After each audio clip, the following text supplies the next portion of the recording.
Good afternoon, and welcome to our panel, which is about ransomware, responsibility, and rule of law. And our panel will focus on the international law challenges posed by ransomware attacks, particularly in relation to state responsibility and the legal frameworks governing state conduct in cyberspace. Typically, people associate ransom demands with the private sector. So there are different hackers who demand money for decrypting your important data. But we will see that also states have become active in this field in a negative sense, that they are the bad guys, the perpetrators. And also statistics shows that the number of ransom attacks is increasing, unfortunately. But this is also a reason why we have this panel, and it is necessary to address these legal and policy issues.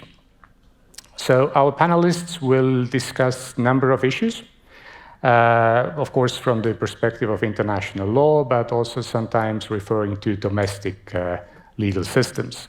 So we will see how international law addresses ransomware as a tool of cyber warfare, state-sponsored cybercrime, and transnational digital extortion. So you will see how they touch upon state sovereignty, attribution, due diligence, of course, non-intervention, and hopefully also different legal responses, such as countermeasures. And when addressing all of these issues, I hope that you can balance between security, accountability, human rights obligations, and different enforcement challenges. But before we actually go to ransomware issues, we will talk first about international cooperation to tackle cybercrime in general. So as you can see, we have 3 panelists. And what we will do, each panelist will have a presentation, around 15 minutes. Then they will have a chance to comment each other. And then we move to the questions. So when listening to these presentations, please start to think about possible questions. And I was told that you can also use the attendance hub to submit your questions in writing, and they will be approved, and then I can pose these questions to the panelists. And I will introduce each panelist before they speak. So we move to the first panelist, who is Lisandra Novo.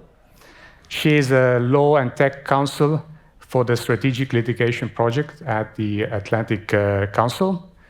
She leads work at the intersection of law and technology, including projects on cyber diplomacy, technology, regulation, spyware, accountability, and international peace and security. Previously, Novo was a judicial fellow at the International Court of Justice, and also a visiting professional at the Inter-American Court of Human Rights. She has also served as a Fulbright scholar in Spain, where she conducted research on transnational justice.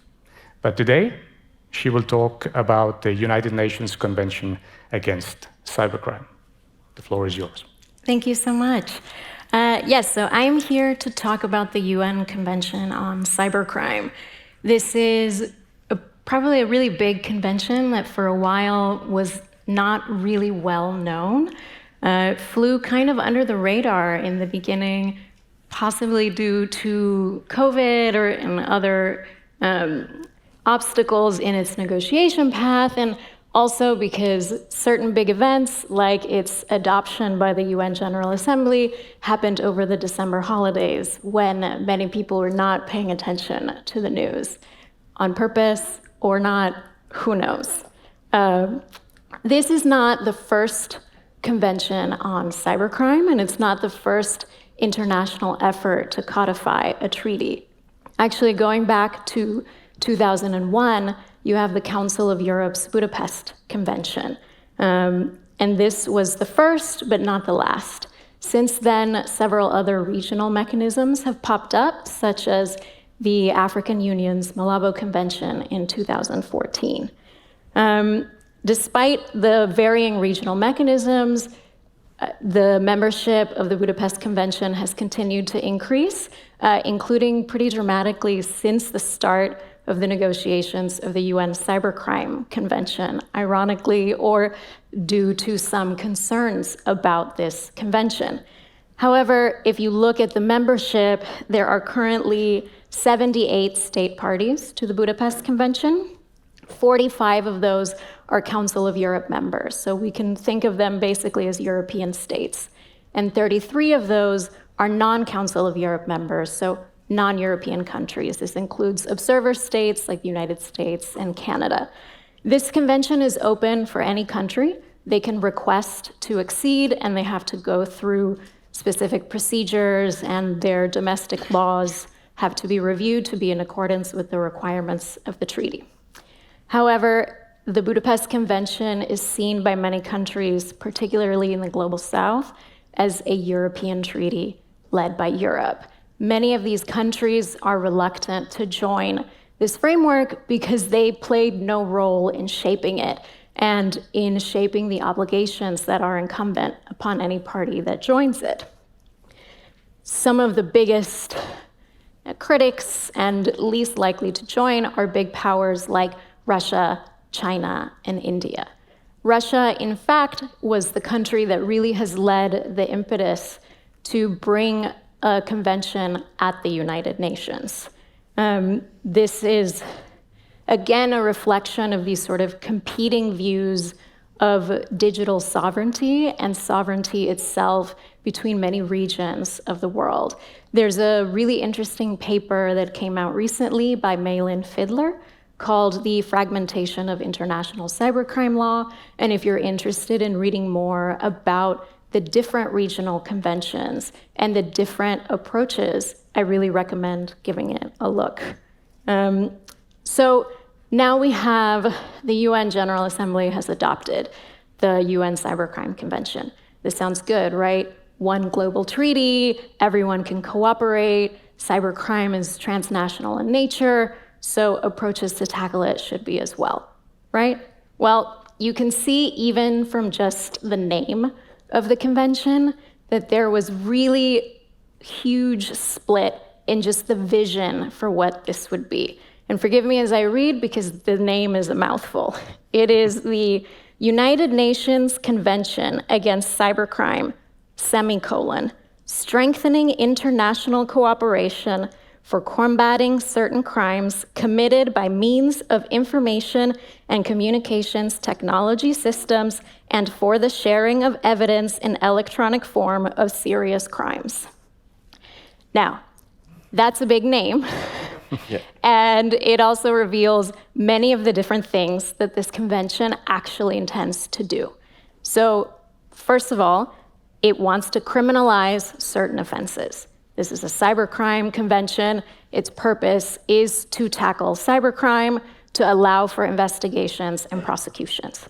So parties that join the convention first have to criminalize the offenses established under the convention. These include things like illegal access and ICT systems, forgery, theft, or fraud. It also has some pretty novel provisions on child sexual abuse material, as well as the non-consensual dissemination of intimate images. The second large goal of this convention is international cooperation, and that's part of the second long line of its name. As you can see from that, it really wants to facilitate international assistance and cooperation in investigations and prosecutions. As I said, we all know cybercrime is transnational in nature. victims and perpetrators are often located in different jurisdictions, and evidence is usually located in yet a third country. So this is a huge problem for existing frameworks that depend on the territorial jurisdiction of a particular state to investigate. So again, so far, it's all sounding pretty good. Why are so many people, including myself, concerned with this convention? So again, we can harken back to the name so many times. It contains so much information. This is an extremely broad scope, both in the offenses that it requires to be criminalized, but also in the sharing of information. So this convention not only covers mutual legal assistance and cooperation for the offenses established by the framework of the convention, but it also covers cooperation for serious crimes. How does it define serious crimes? Well, like many of the problematic parts of this convention, serious crimes is defined by reference to national law. And so a serious crime is any crime that is punishable by 4 or more years in prison according to the national law. This can cover all manner of crime depending on the country and region in which you find yourself. For example, in the Islamic Republic of Iran, propaganda against the state carries the death penalty. This means that this particular crime satisfies the definition for serious crime. Yet, in the last few years, especially since the beginning of the Women Life Freedom protests, we've seen this crime used to prosecute protesters who are publishing content on their social media about the violations committed by the government. And so this very example provides a serious note of concern, because under the convention, the government could go to another state party where evidence may be held of something that a user posted online to get that user's identity or location. And this would be covered by the cooperation mechanism. So this is one big issue in the cooperation. Another, when it comes to the actual offenses under the convention, is language, for example, on illegal access. So the way that illegal access is currently defined in the convention is simply accessing a system without right. That's the sort of default language. What does this mean? It means that good faith security researchers are in danger of being prosecuted because essentially, if they hack into a system to expose a vulnerability, they're accessing that system without right, which is the definition as the default spectrum. Now, of course, the convention does allow for states, parties to heighten that threshold, but that's an optional thing that some state parties can do, and it is not required across the board. Are there any safeguards in this convention? If we have these problems, is there anything built in to sort of make us feel better about the possible risks? Well, and you'll forgive me if you are a legal advisor who participated in the negotiations, but according to many legal advisors, yes, the treaty has robust human rights safeguards and provisions. I respectfully disagree. And you can also tell from the negotiations that many countries have a problem with even the minimum level that was set up. Again, Iran in the negotiations put up a vote to just completely remove all of the watered down human rights safeguards that had remained. Thankfully, this vote failed, but it received, if I recall correctly, in the teens or 20s of votes supporting that proposal. That's concerning to think that at least 15 to 20 states disagree with the inclusion of human rights safeguards at all in this convention. The other safeguards that have been quoted are the options to refuse a mutual legal assistance request. So the convention does allow for requests to be rejected if a state has substantial grounds to believe that this request has been made in order to persecute or punish a person on certain protected grounds like race, religion, or sex. However, it is not mandatory. The convention does not require that a state reject a request for assistance based on these protected grounds. So it's not only optional, but it also puts the burden on the state that's receiving the request to show that it has substantial grounds to believe that this is a discriminatory request. If a state is receiving a significant number of requests, even if it does its best to thoroughly assess each one, knowing that there's no punishment for missing one creates a perverse incentive structure, especially if you are overburdened with requests for information that you simply might miss certain grounds, especially if the reviewer is not familiar with the context of the country that is making the request. So, what do we do? Well, civil society and industry are very much against this treaty. This is one of the rare instances where civil society and industry seem to be in pretty much complete alignment that this treaty is pretty bad, they don't want states to sign up to it.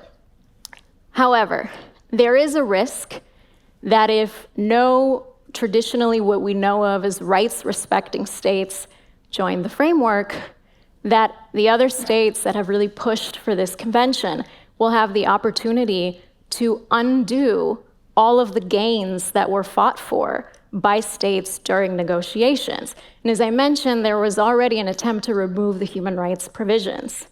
This treaty only needs 40 states to ratify it in order to enter into force. It's very likely that it will indeed reach that threshold just from the number of states and regions that have expressed their willingness to sign on to this treaty. Once that happens, a conference of states parties will be created that will be in charge of implementation of this treaty. If no democracies or rights-respecting states are part of the conference of states parties, they cannot block negative moves to this treaty. This has clear implications, especially because the cooperation that is featured in this treaty, it's not just about other countries asking the United States for information. This is really cooperation between any of the states parties. So if you say, for example, that China has the data, then a country that signs on to this treaty will be going to China for that information. And so you can't abdicate complete responsibility and say, oh, if Europe and the United States are not part of this, there'll be no danger, there'll be no abuse. This is really a drive by a lot of global South countries to just be able to have an easier cooperation framework, especially given capacity concerns for many of these countries that limit their ability to be involved in multiple mechanisms. So if you do say you want to join, then what do you do to deal with some of these risks that are still present? And so this is really the crux of my paper here, is that I think a tool that is a pretty traditional tool within the international law of treaties can be really useful here, and that is reservations. So reservations, for the non-lawyers in the room, are when a country that's signing on to a treaty says, well, I'll do this, but then not this under this provision. So essentially, they're limiting their obligations under certain provisions. Reservations sometimes have a bad reputation, especially in the human rights context, as states trying to get out of their obligations. But here they can actually play a really protective role. They can heighten the protection offered to the citizens of a particular state by limiting the scope, which is already extremely broad, of this convention. Now, of course, one confusing thing is, unlike other treaties, the convention does not have a dedicated reservations article. So normally, treaties will say, you're allowed to lodge reservations to provisions 1 through 7, but not 8. This treaty doesn't have that, so there's no handy roadmap. But if you look at the language of several provisions, it's pretty clear that at least many of them allow for some kind of modification. As I was saying, the intent article, for example, it does say that states parties are allowed to require an additional level of intent for illegal access. And so what this means is that a state can say, we will not prosecute good faith researchers, we'll only prosecute illegal access when we can prove criminal intent. And so that's really one way to do this. Some of the big reservations that I suggest are, number one, a dual criminality requirement. And again, for the non-lawyers in the room, dual criminality just means that the conduct in question has to be a crime in both countries. So the country requesting the information and in the country that has the information. This prevents a country from participating in the prosecution of conduct that is perfectly legal in its own jurisdiction. And this can really go a long way to limiting the scope of cooperation and to limiting the scope of the opportunities for abuse. Other exceptions include something that's known as the political offense exception to extradition. This was suggested during the negotiations to include in the treaty itself, but it was rejected by Russia and many of the states in those aligned groups. But it can be put back in. This is traditional in many extradition treaties. It simply means we will not extradite someone for what we think is a political offense if they're based in our territory. And so that can, again, really act as a buffer to abuse for people who are being persecuted for political beliefs. And the last point I really want to make about reservations and about this whole system and impetus is if we look at the Budapest Convention, again, and I keep looking back because, of course, it's known as the global standard, but it also served as the basis for drafting this treaty. So there are a lot of similarities between the text and the language. Of the 78 state parties, 42 of them have lodged declarations or reservations. But if you look at which countries are doing that, it's mostly high-income countries in the West that are making use of reservations. Of the 33 non-Council of Europe members, 20 of them have no reservations, no language whatsoever. They're simply adopting the system wholesale, despite the fact that their European counterparts that belong to, designed this institution and designed the convention, are making ample use of reservations. And so if the impetus for the UN Convention is really to get global momentum, is really for global South states to have a voice in shaping their obligations, then I think that this is a pattern that should not be repeated. And they should really look to existing reservations across other international criminal conventions to really think about what is going to serve their interests the best. Thank you.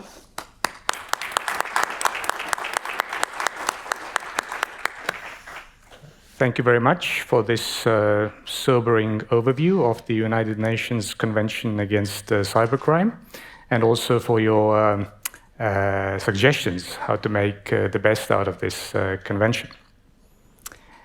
Now we will move on, and next speaker will be Tsvetelina. Tsvetelina van Benthem is a research fellow at the Oxford Institute for Ethics, Law and Armed Conflict. She is also a lecturer in international law for the Oxford Diplomatic Studies program and senior legal advisor at the Reckoning project. Tsvetelina is a generalist international lawyer specializing in the intersection of international law and emerging technologies, international humanitarian law, human rights law, and criminal law. She's a founding member of the Oxford Process on International Law Protecting in Cyberspace, and a member of the Sino-European Expert Working Group on the application of international law in cyberspace. Today, she will talk about how to respond to ransomware within the boundaries of international law, and I believe she also has a slide program. I do. Thank you very much, and it is a pleasure to be with you all this afternoon. As you can see from the title of my presentation, what I'm interested in is understanding the boundaries that international law places on the freedom of states to decide whether and how to respond to ransomware operations and to the ransomware ecosystem. Now, this presentation is based on a paper that is co-authored with Dr. Roxana Radu from the University of Oxford, and which is part of the proceedings at SciCon. And the paper itself is part of a broader project which is being carried out at the University of Oxford, and which is funded by the John Fell Research Fund, which is looking at the ways in which governments have been responding to the ransomware threat, specifically after the surge of ransomware since 2020. Also, as part of the project, there is another paper that was presented by Dr. Radun, which is part of the proceedings, which is looking at a typology of domestic measures, that is, what states have been doing domestically in terms of institution building, in terms of offensive cyber, in terms of legislative framework. But what I'm going to focus on is a little bit different, and it is the framework of international law within which these domestic measures are born, and the different dynamic interactions that exist between these domestic measures and the content of international law. Now, before I dive into the different parts of this presentation, I just want to paint a picture of the background to this discussion. And the picture is that states are facing an uphill battle with ransomware. And ransomware is not only emptying pockets, but it has the capacity to destroy lives and livelihoods and to tear the very fabric of society. Fantastic research from recent years, such as research carried out by RUSI, has been looking at the victim experience of ransomware and the different types of first, second, and third order harms which are impacting the physical and psychological integrity of those who are the direct victims of ransomware operations, those who are indirectly impacted by them, but also society as a whole. And what seems to be true across individuals and organizations is a sense of both normalization and resignation to such ransomware harms, almost accepting them as part of la condition humaine, with the sense that if there is someone who wants to get into your system, and that someone has enough time and enough resources, then they will enter your system. Against this background, it is obvious that states are compelled into action. And there is still this lingering perception that not enough has been done to address the ransomware threat. At the end of 2024, there was a discussion at the United Nations Security Council that was looking at the impact of ransomware operations on healthcare, the healthcare system. And there, many state representatives said that none of us is doing enough to counter that threat. Now, against this background, states are adopting a number of different measures, some of them inward-looking and some of them outward-looking. We can think of measures that are directed at building of institutions domestically and ensuring cooperation between institutions, having a legal framework both for the criminalization of ransomware, but also for the mainstreaming of cybersecurity standards in both the public and the private sector. You can think of cyber hygiene campaigns. And also because many ransomware operations are originating from safe haven jurisdictions, also the potentiality of disrupting adversaries in an extraterritorial fashion. Now, the question is, what is the role of international law here? And the object of this paper was to explore the different ways in which international law can serve both as an enabler of state measures and as a disabler in ways that it would actually constrain the freedom of states to adopt some of these measures. Nowadays, it seems that everything has to be done in 3 steps, otherwise it has absolutely no legitimacy. So there's 3 steps that I want to guide you through in my remaining time. The first one is to discuss the dynamics of interaction between ransomware, domestic measures, and international law. The second one is to talk precisely about different positive and negative obligations in international law acting as enablers and disablers of state action. And finally, I'm going to leave you with some high-level reflections on what we see and what comes out of this research. In terms of dynamics, a first thing to point out is that in the national positions of states on the application of international law to information communications technologies, we do not see ransomware being singled out in that it would be attracting some kind of special protection under international law or as triggering the possibility of some kind of special legal regime that is unique to ransomware. What we see is a general clarification of obligations under international law in their application and specification of their application to different types of cyber threats. And ransomware is often used as an example in different state positions, and I have given you an example from the 2024 Czech Republic one, where ransomware operations are discussed as a potential violation of a self-standing rule of sovereignty. So in some ways, this links back to a conversation that was had in the previous panel in this room, which was about the fact that very often these cyber threats are really opportunities for states to actually look at areas of uncertainty that have always existed in the law, but that become particularly clear now that we have specific types of challenges, such as ransomware. A second dynamic is about this very thin line sometimes between clarification of the law and development of the law. And here one important thing to remember is that the domestic and the international are not really sealed off. That is to say that domestic measures can impact on the content of international law, and of course in the other direction, international law is providing the framework of constraints for what states can do. So on the one hand, we can say that the very methodology of international law is making these domestic measures as part of it and part of the process of evolution, whether we are talking about customary international law, which is built on the idea of state practice, which is accepted as law, or whether we're talking about the interpretation of treaties, where subsequent practice in the interpretation of those treaties is also of relevance.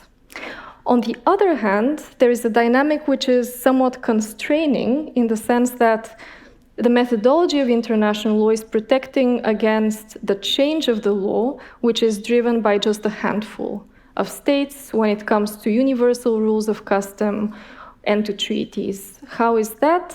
Custom is identified by reference to practice which is general, that is widespread, representative, and consistent. And for the interpretation of treaties, we're looking at subsequent practice that would establish the agreement of parties to the treaty. This is to say that there are already some safeguards which are built into the law to make sure that it wouldn't change by just a small number of states. And this actually plays into some of the dynamics that were mentioned before by Lisandra, which is this idea of the importance of inclusion and feeling a sense of agency over the very process of international law. And then the third dynamic that we see is that national positions and different interpretations that are being given by states are very much dependent on the perceived vulnerabilities of states and their perceived capacities. For example, a very robust position that was developed by Costa Rica was developed in the aftermath of a large-scale incapacitating ransomware operation. And this is acknowledged as such in the position itself.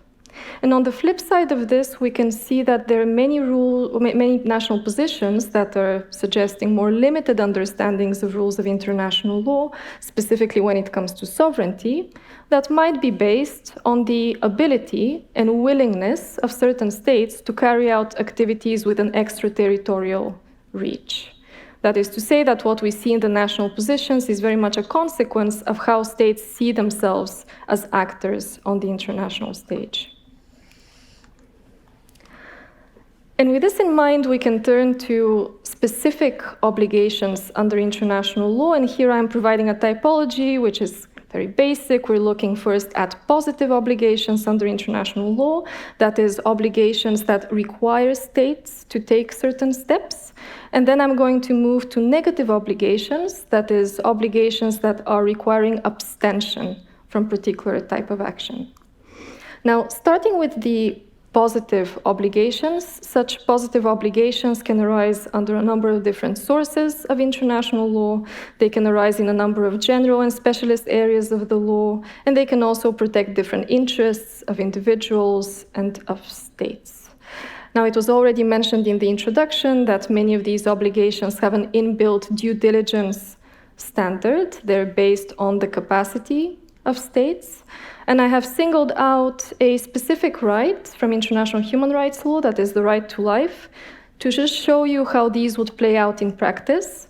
The Human Rights Committee, in General Comment 36 on the right to life, has established that there is a need, there is an obligation on states to take reasonable steps, which are not imposing a disproportionate burden on the state, to act in the face of reasonably foreseeable risks to the right to life, even when these risks actually are emanating from private actors and entities that actually do not have any link of attribution to the state.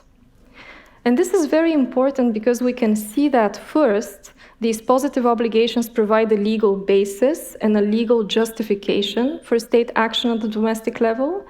And then secondly, that they provide the opportunity for a structured framework of thinking about how we can specify protections and what would be specifically required for specific circumstances. Now, it is probably unlikely that we're going to end up with a very prescriptive list, both for reasons of capacity of different states, but also for reasons that contexts change, and it is important to have a level of discretion.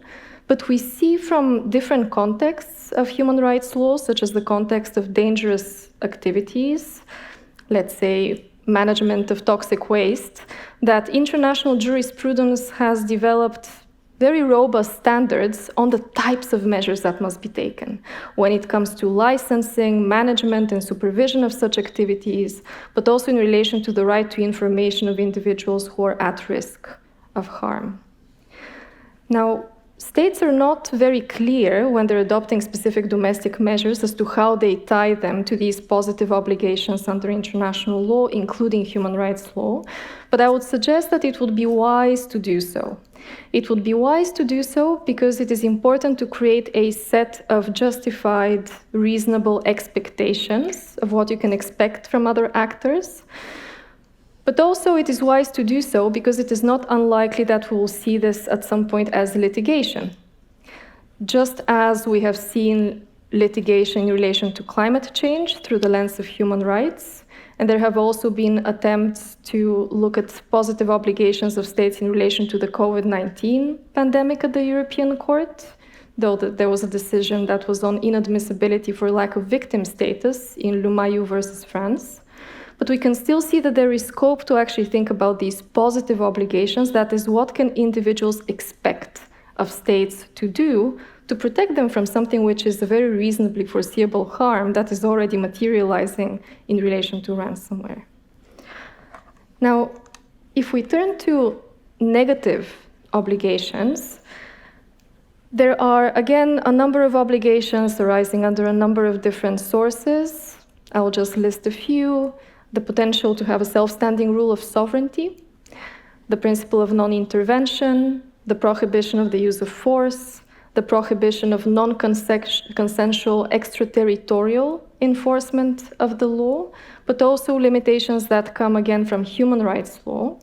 And you can imagine that there are very specific tensions that would arise between measures that states want to take that would have an extraterritorial reach, for example, with cross-border access to evidence, or direct disruption of adversary systems which are located outside of the territory of the state, and all of these obligations that arise under different rules of the law. Now, what is difficult here is that many of these rules continue to be the subject of debates over their very existence or over their elements. So there is a degree to which this conversation is again opening up the possibility for states to put forward the way in which they understand the application of these rules specifically to these cyber threats. And just before I go to this logic of justifications that states can advance, I want to briefly mention one rule that has received maybe relatively less attention than sovereignty, non-intervention, non-use of force, which is the rule on no extraterritorial enforcement jurisdiction without the consent of the state in which that jurisdiction is to be exercised. Now, this is one of the foundational rules of international law when it comes to the peaceful coexistence of states, but there are many questions that remain unanswered. In the Sino-European group on the application of international law to cyberspace, we published a report at the end of last year, which was specifically looking at jurisdiction. And between the European Union colleagues and our Chinese counterparts, it was actually very difficult to come to a conclusion on how this rule applies to cyber. But what we were able to do was to identify certain questions that we agree are relevant. A, on the question of what enforcement means to begin with. B, on what extraterritorial would mean. And C, the relationship between this rule in relation to extraterritorial enforcement and other rules of international law, such as the rule of sovereignty. So whether these are self-standing rules or they're somehow tied together, such as the fate of one is going to lead to the fate of the other. Now, how can states justify measures with extraterritorial effects that would come into tension with some of these rules already mentioned? There are 4 layers of justification. The first one is to say that there is no rule to begin with. And this probably reminds you of some of the conversations around whether there is a self-standing rule of sovereignty. A second option would be to say, and I'm mindful that I'm out of time, so I'll take 2 minutes to wrap up, that there is no extension of a rule that exists in relation to traditional territory when it comes to information communications technologies. So yes, there is such a rule in general, but it does not extend to the use of such technologies. 3, there can be a question about the elements. We accept that the rule exists, we accept that it applies to cyber, but we actually disagree on its elements. And with most rules of international law, this is where the main controversy is going to reside. And then finally, it is important to mention that there is the possibility of resorting to justifications. They can be inbuilt in a specific primary rule, for example, use of force and self-defense. But they can also arise from the general law of state responsibility. It was already mentioned that states can rely on countermeasures or on necessity when they're adopting such measures, but they have to meet the very stringent requirements for these grounds. And where this leaves us is 3 main, let's say, reflections. One of them is that states do signal a clear commitment to international law, and I do not mean this cynically to say that it's a good thing. It actually does seem to mean something. There is a sense of like-mindedness where states are investing significant resources in developing these national positions on the application of international law to cyberspace. But the second point is that it is important to marry the discussions of domestic measures to the discussions of international law.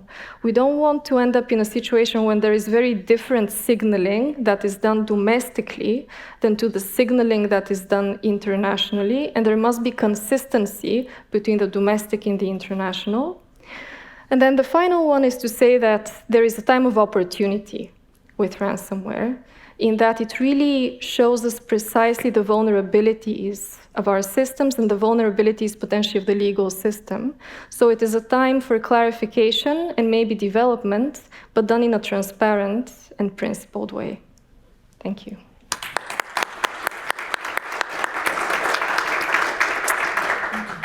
Yes, thank you very much. 3 topics, 3 reflections, and thank you for explaining international law requiring, but also limiting domestic measures to combat ransomware. Once again, we move further, and our last speaker will be Stefano Mele. Yep. And he's a partner at Gianni and Origoni law firm, where he is the head of cybersecurity and space economy law department and co-head of privacy department. He's also active in academics, He's an adjunct professor of cyber law and policies for national security at the University of Foggia, as well as academic fellow of the chair of cybersecurity at the University of Bocconi. He's a member of the Ethics Judicial Committee of the Carabinieri Corps.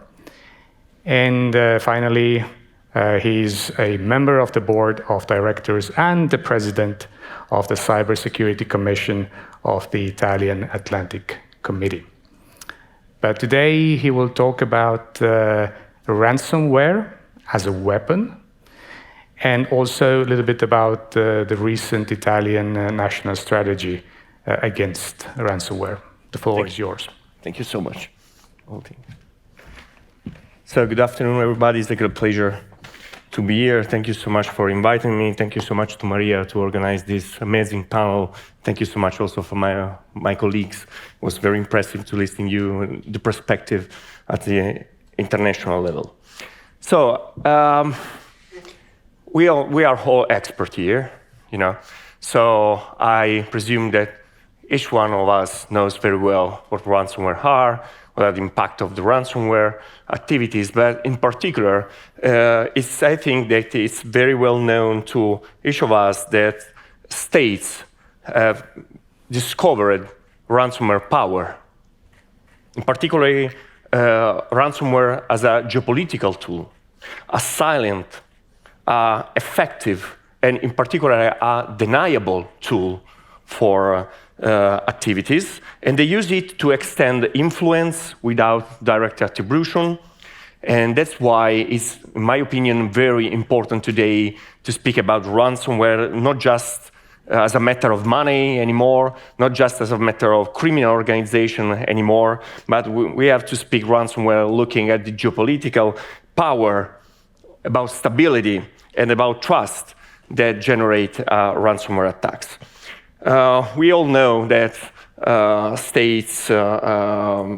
some states operate and use ransomware attacks, and groups in particular operate with explicit or implicit government backing. So nations provide safe havens in exchange of strategic benefits, and we all have the attribution challenge from a technical point of view that is quite usual, as you know better than me, in the cyberspace. So technical complexity masks true origins of a ransomware attack, and it's quite difficult to attribute the responsibility. And it's a problem. It's a problem because more than in the other years, ransomware attacks is focusing on a healthcare system, critical infrastructure like energy grids, like transportation, telecommunication, as well as government services. So public institutions can be paralyzed after a ransomware attack. And from the political point of view, after a ransomware attack, citizens can start to erode the trust in front of the government. So we need to do something. We need to speak today to understand the scenario, the actual scenario, in particular because the topic of this year of CyCon 2025 is the next step. We must understand the scenario today to try to imagine what will be the next step of criminal organizations, state activities with ransomware attacks. Because if we don't do so, in my opinion, if we don't answer to ransomware attack, the strategic silence will increase state power in cyberspace. The extortion activities will demand more further capabilities, finance further capabilities to our private company and public administration. The consequence will be a digital threat, as you can see, shift international power dynamics, and the escalation of ransomware attack will become more and more sensible, in particular if you look at our national security. That's why I had the honor to draft a bill, to draft a legislation proposal for the Italian government in the last month to try to create our first Italian national strategy against ransomware. I would like to summarize the most relevant point today with you, to share with you the approach of the Italian government. Is a legislative proposal, so was incarnated into the Italian Parliament 2 months ago. So probably these ideas will be changed in the next month. But it's important to me to share with you this strategic pillar that the Italian government probably will follow to create a strategy against ransomware. In particular, the proposal that I drafted introduced strict measures, including payment of prohibition, mandatory reporting requirements, and support mechanisms for affected entities. Let's start from the payment, prohibition, and sanction. First of all, the legislation established a clear stance against ransomware payment, which often fuel, as you know, further criminal activities. So by prohibiting payments and implementing penalties, Italy aims to break the financial incentive cycle that sustains ransomware operation, while providing a narrow exception mechanism for critical national security situation. But in our view, the payment prohibition will not be addressed to all private and public entities. Only our vision, we have imagined that prohibition of ransomware payment to introduce a prohibition ransomware payment by specific critical public and private entities, in particular those that are already under some specific law. This means the NIS Directive 2, so the essential and important entities under NIS Directive 2. Italy was one of the first countries at the European Union level to have a domestic law for the NIS Directive 2, but also 2 other Italian laws. The first one is the Italian National Cybersecurity Perimeter Law, that since 2019 calls to public and private entities at Italian level for pushing some activities, particular activities in the cybersecurity field, especially for the companies and the public sector that are relevant for our national security. We are talking about 150 subjects under the Italian National Cybersecurity Perimeter Law. And the other relevant law is law number 90 of 2024 that looks at the public administration. So these 3 laws are the base on we imagine that the payment prohibition must be implemented. We implement also administrative sanction proportional to the violation for entities that pay the ransom. But in particular, we have imagined also to provide an exception clause. In particular, our Prime Minister, that in Italy is the highest political level responsible for cybersecurity, our Prime Minister may authorize the payment exceptions when ransomware poses grave and imminent national security risks.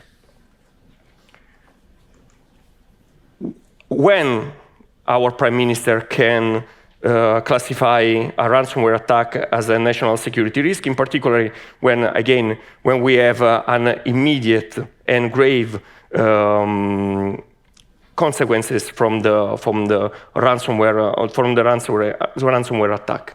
In particular, if the Prime Minister authorizes the payment, and in particular if the Prime Minister classifies the ransomware attack as a national cybersecurity threat, we can also authorize our intelligence community for countermeasures against the threat actor. And also, we are giving to the law enforcement authority to conduct undercover activities during an investigation in networks outside national borders, because it's important also from the point of view of investigation to give to our law enforcement all the power to continue investigating also after our national boundaries. It's obvious that if the ransomware attack overcomes the threshold of use of force or armed attack, the response will be from our military and in particular our cyber command. Another element, this time not only for some private and public entities, but for all private and public entities, is the mandatory notification requirements. So all public and private entities must report ransomware attacks to CSIRT Italy within 6 hours of discovery, and the CSIRT Italia must promptly forward notification to relevant security agency and authorities. Again, administrative sanctions for failure to report within the required time frame are provided inside of our legislative proposal. And again, we have also an exception. So no reporting is required if the private or public entity that suffered a ransomware attack neutralized the attack before the execution. So if we don't have any damage, they don't have to report to the Italian public authority. Okay? Let's go to the broad view of the proposal. We are imagining to create also an action plan for affected entities by a ransomware attack. In particular, in this case, the Italian National Cybersecurity Authority, that is the National Cybersecurity Agency, will develop a comprehensive action plan to support entities affected by a ransomware attack. This plan will provide particular assistance to local public administration and small and medium enterprises that are one of the most relevant targets for criminal organization when we talk about ransomware attacks, which often lack of robust cybersecurity resource and posture. So the support includes operational assistance during attacks, recovery help, and in particular guidance on alternatives to paying ransoms. Because we have imagined that if we would like to stop the ransomware activities, or we block the payment, or then with activities we are trying to disrupt the network or to make investigation to find who are the perpetrators. So additionally, the plan will outline preventive security measures and best practice that public and private organizations can implement to reduce their risk of falling victim to ransomware attacks. And in particular, we are imagining to create also a national intervention unit inside of the CSIRT Italia dedicated to ransomware response. This unit, as you can see in these slides, will serve as the central coordination point during ransomware emergencies, implementing the support action plan, and providing a single point of contact for affected organization. The unit will also, in our view, will also function as the primary information hub for ransomware intelligence, so collecting, analyzing, and sharing critical data, both domestically and with our international partner, to strengthen collective resilience against this, the ransomware threat, against this threat. Last but not least, we have also in mind to create a national response fund, so financial assistance for public and private entities affected by ransomware. The proposal established this type of incentives for made by the National Cybersecurity Agency. In particular, this fund will provide partial or full compensation for economic losses suffered due to ransomware attack, creating a financial alternative to paying ransomware. But to access this financial support, organizations must demonstrate they properly notified authorities within the required time frame, so 6 hours, and implemented the recommended security measures from the action plan. So this approach, in our view, encourages compliance with the best practice while providing a safety net for responsible organization. Those are the most relevant topics that are in our legislation proposal. In particular, we cannot forget also that we must enforce the cyber culture in all the people. The awareness is fundamental because, as you know, all the ransomware activities began with an action of a wrong action of a user. So in particular, we must remember, in my opinion, what Bruce Schneier said to us in 2000, that only amateurs attack machines and professionals target people. And that's the summary of our legislation proposal, and we would be more than happy to discuss further with you during the Q&A. Thank you so much.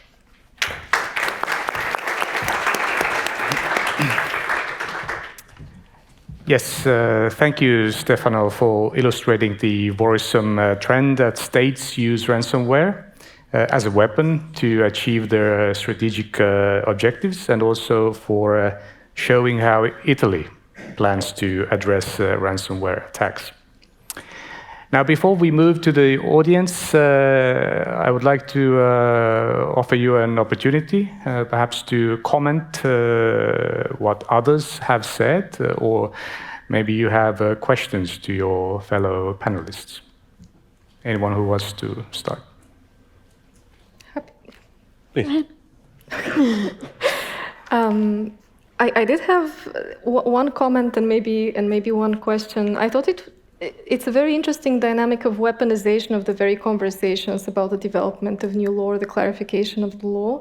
And this very idea of, should we have a treaty that is bad? Is it better to not have a treaty at all? Or on the flip side of this, that the perfect is the enemy of the good sometimes. So there is something which is at the background, which is this political contestation, which is quite aside from any question of law as such, which is who is going to be leading these processes.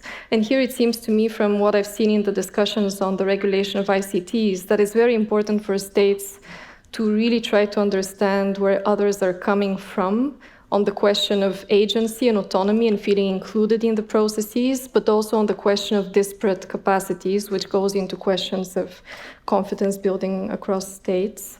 And on yours, I thought that this actually chimes very well with what I was discussing before, in that many of the measures that you mentioned would actually feature into this tension with different international legal rules.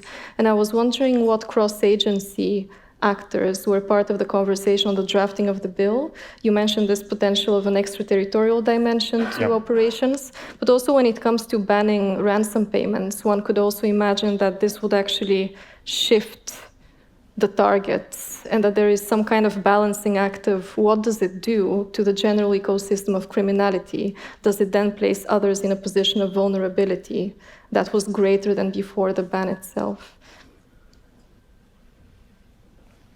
I was just going to say actually the same thing, that it was wonderful to see your two presentations back to back, is sort of the theoretical and then the very practical approach to this. And I had a similar question about the extraterritorial extent of the actions envisioned in this. So the extraterritorial is the main problem, as you can imagine. Yes, the problem, that's why, in our view, the countermeasures should be made by the intelligence and not by the military, because probably intelligence activities should be more tolerated, let me say, by the international law, even if we know very well that if we create damage inside our network system, probably the actor that suffer the cyber attack should take the effect of the attack and then attribute the responsibility to the state. So, but it's quite difficult to find a right balance between the need to react, in particular against the criminal organization. Doesn't matter who is the criminal organization, and balancing the international rules, because it's probably the most difficult part of the work drafting this type of legislation proposal. But the approach should be made probably by a global, at the European Union level or international level, so all the states shall approach into the same way. So have the same view and go to the same path to counter ransomware attacks. This is the only solution that I see obviously. I'm very interested also to see United Kingdom that is doing great work on countering ransomware attack, and probably Italy is the second European Union country. I know that UK is not in the European Union, but it's for me.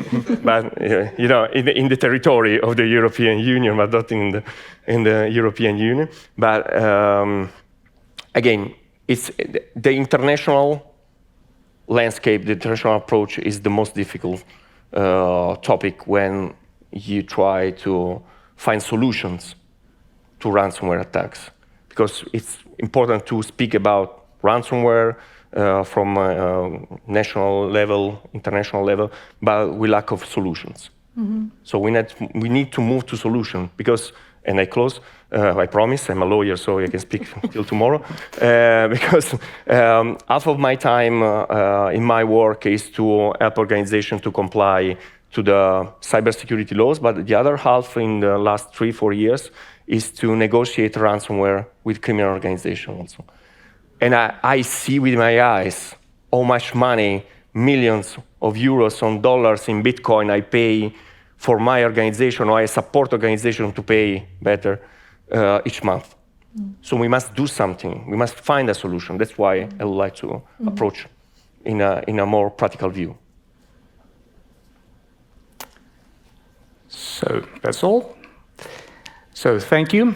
And now we can move to the audience. So when you have questions, please briefly introduce yourself and then have your question. And if you wish so, please direct your question to someone specific or to the whole panel. So we have the first question here. Thank you, Lisa, and thank you to all the panelists. Fascinating. I would have questions for all of you, but I'll do 2 quick ones, one for Lisandra, one for Tsvetelina. So, Lisandra, if I understood you correctly, your proposal is, I need to go farther from this, I'll just sit down, but... So, your proposal is basically to go the reservations route. And as you very well know, the outer bound of permissible reservations under international law is their compatibility with the object and purpose of the treaty in question. So I would like you to elaborate for us, if you will, a little bit. What would you say to the objection that will probably come from one of the states on the other side to say that some of the reservations you're proposing might not be compatible with the object and purpose of the UN Cybercrime Convention? So what's the counter-argument to that? And Tsvetelina, thank you very much. In the project that we have on national positions, we've done a lot of mapping of the substance of the national positions. You'll hear more about that tomorrow. But one thing that struck me was about, how you said that the limits to the extraterritorial exercise of enforcement jurisdiction is something that hasn't been covered that much. I agree 100% with this. But I wonder if the reason for that isn't that when states talk about sovereignty as a standalone rule, and then they say, well, what we consider a violation of sovereignty is also when the other state usurps or interferes with our inherently governmental functions. And, an inherently governmental function also is the exercise of enforcement jurisdiction. So I wonder if this is not the reason why they haven't gone down that route, but they simply focus on this as a possible violation of sovereignty. So if you could tease out the difference between those two for us. Thank you. Thank you. Please. Sure. Yes. So first, I do want to clarify that I do think the risk of the convention is not the same for every state. So every state should make a careful assessment of whether they want to opt in to this framework first, full stop.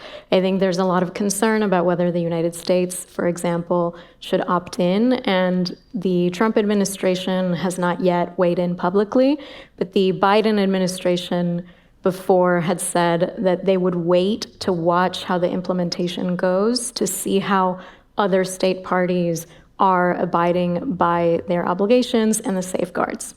So that's one kind of dynamic that has to be assessed. But the other point, yes, absolutely.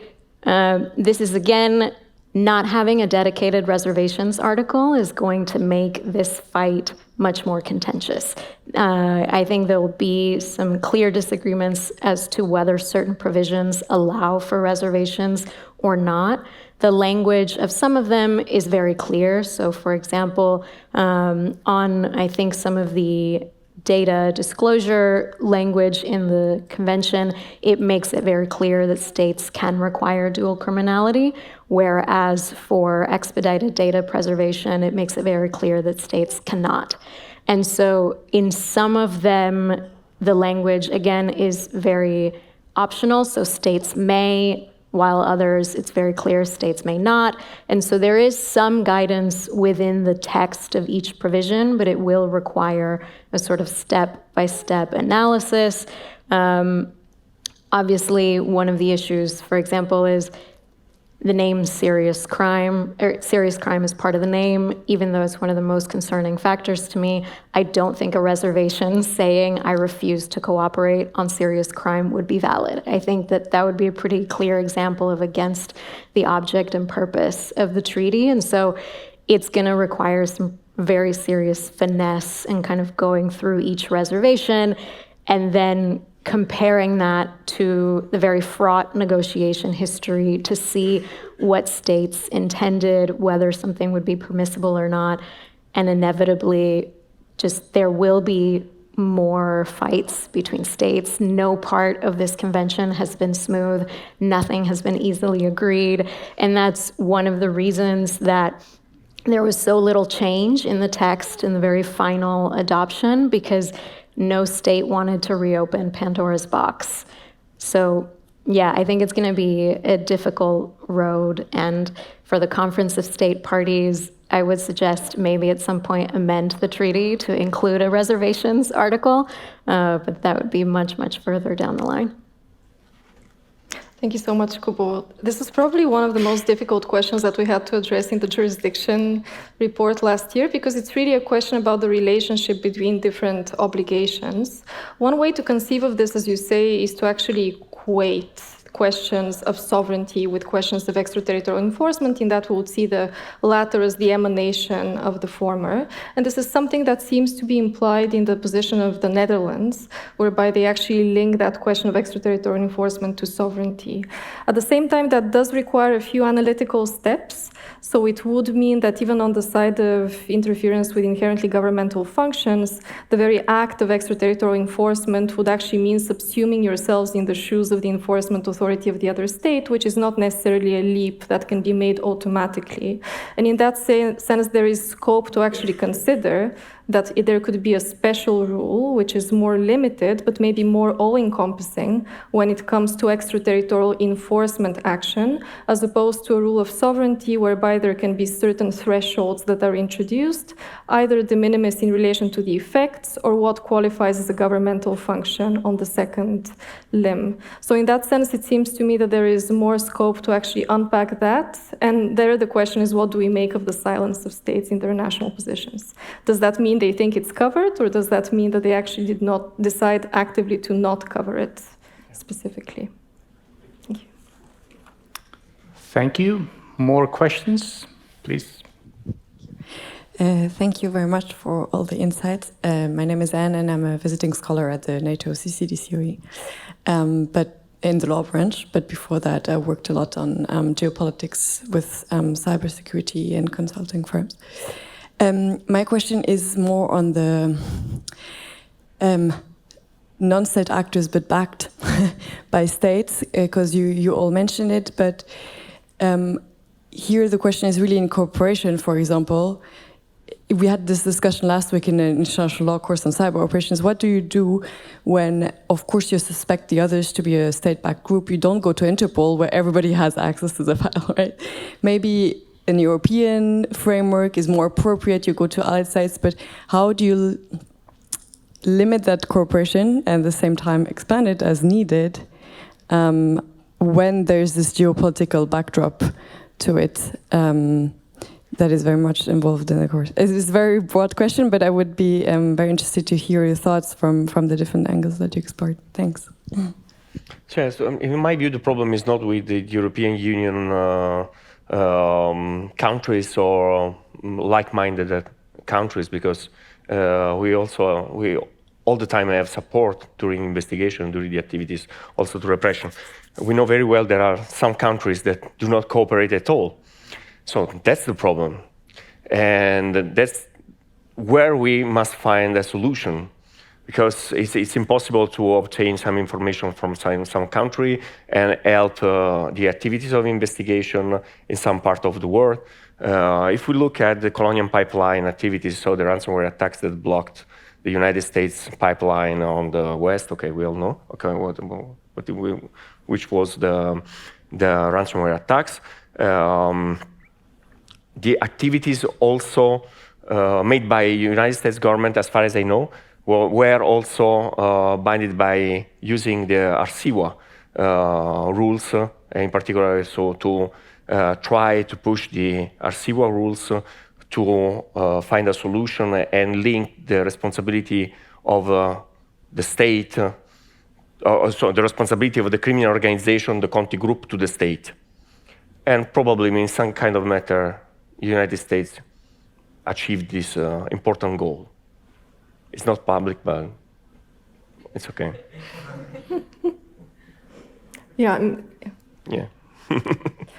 I don't have much to add to this. I agree that the question is that sometimes there will simply be no cooperation, but on a theoretical level, I think we can distinguish between cases where we can attribute the action of the group, and of course that I think would make a difference in terms of what this opens up in relation to your response options.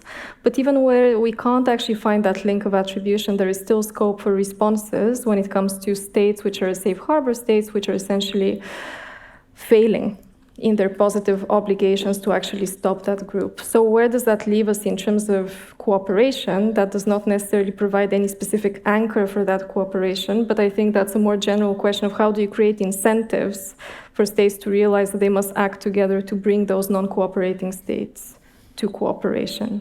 So legally speaking, the avenue is there. I think it's much more about lack of political will. Yeah. And I'll just add that is a concern that has been expressed in the Cybercrime Convention specifically. Many critics said, well, Russia is one of these safe harbor states. Are they really going to act against the criminals in their territory if you submit a request for information? Or would they just reject it based on maybe one of the grounds, or just say we don't have this information? And so I think that's something that states are really thinking about, especially in these larger cooperation frameworks, is how genuine will some of these actors be? And if they're not genuine, then what's really the point of this mechanism, of this framework? Is it really effective? Or would it be better to have some other, maybe more private bilateral agreement or regional agreement? And I think that really is a case-by-case basis. With cybercrime, there's so many actors involved that one framework might be really useful when there are no ties to the state. But if there are, then it might be better to opt for a different avenue. More questions from the audience? Yes, please.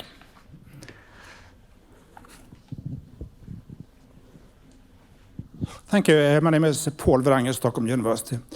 Thank you for the presentations. I have one question to Lisandra Novo, based on your very helpful practical recommendations, and it's a question that probably comes out of ignorance. But so you mentioned that states that are rights respecting and democratic and so forth that choose to ratify could, use the treaty law instrument of reservations. Now, my question is, do you think that there's potential in Article 6, Paragraph 1, to sort of affect the application of the other provisions, and in particular the provisions regarding cooperation? And if so, if it would be helpful if states that think that way, if those states made interpretative declarations upon signing or ratification, saying something about the application, the scope of Article 6.1 on human rights. Thank you. Yes, for those in the room not familiar, so Article 6 is the general human rights provision of the Convention. It essentially states that compliance with all of the other articles should be done in line with human rights obligations. One issue with Article 6.1 is that this is another instance where the Convention defers to national law. And so the way that it's phrased is really about the international obligations applicable to each state. And so the human rights obligations that Iran has, for example, are very different than those that a European country that has ratified several human rights treaties would have. And so while you can have some of these interpretive declarations, that was also one of the most contested provisions in the negotiations. Many countries said, this is a cybercrime treaty, this is about cooperation and investigations, human rights provisions have no role here whatsoever. And so I think it would also be quite difficult to try and expand the scope of the protective nature of that provision, given the very clear resistance to it in negotiations and the final language that was adopted that really defers to each kind of national system and the applications that apply, or sorry, the obligations applicable to each particular state. This was one of what many in civil society and industry wanted. They wanted the convention to establish a minimum human rights threshold that every state party would be subject to, but in the end that failed due to the really significant opposition from certain states. Yes, questions from the audience? A lawyer for free will never happen again in your life, so. Yes. Hello, this is Major Mert Miliosçelik from Turkish Armed Forces Cyber Defense Command. I would like to ask a question to all of the speakers, and I would like to learn your opinions. In scenarios where states accept the payment of ransomware directly or indirectly for the purpose of alleviating the problem, containing the problem, and that situation might be aligned with the national law, isn't it be a problem for the international environment? Because if you pay the ransomware, you are supporting the criminals to attack again and move or develop their techniques, tactics, or procedures for the upcoming attacks.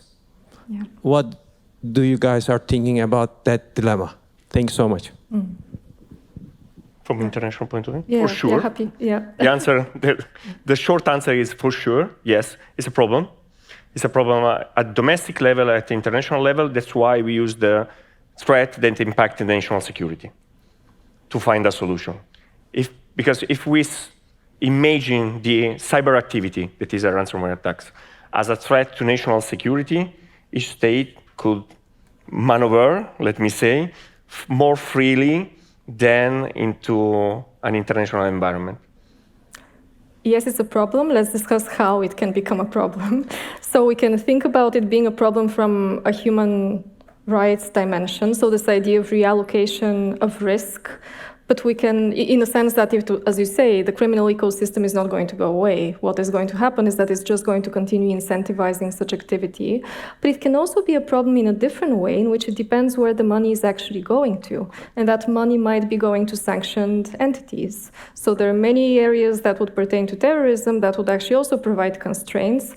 This has been one of the major discussions on the domestic level in different states in relation to what to ban, for example, in terms of payments. And maybe even if you don't have a full ban in relation to all payments, at the very least, public funds should not go towards the payment of ransom. So discussions like this are currently being had within the United Kingdom. So absolutely, and it would bear under a number of different regimes of international law, but also at the domestic level, there might also be a dimension of this as to how this would impact questions of insurance and the insurance sector, and how states would regulate the insurance sector to make sure that sanctioned entities do not receive such payments. I think they've covered it really excellently. Yes. Any other questions?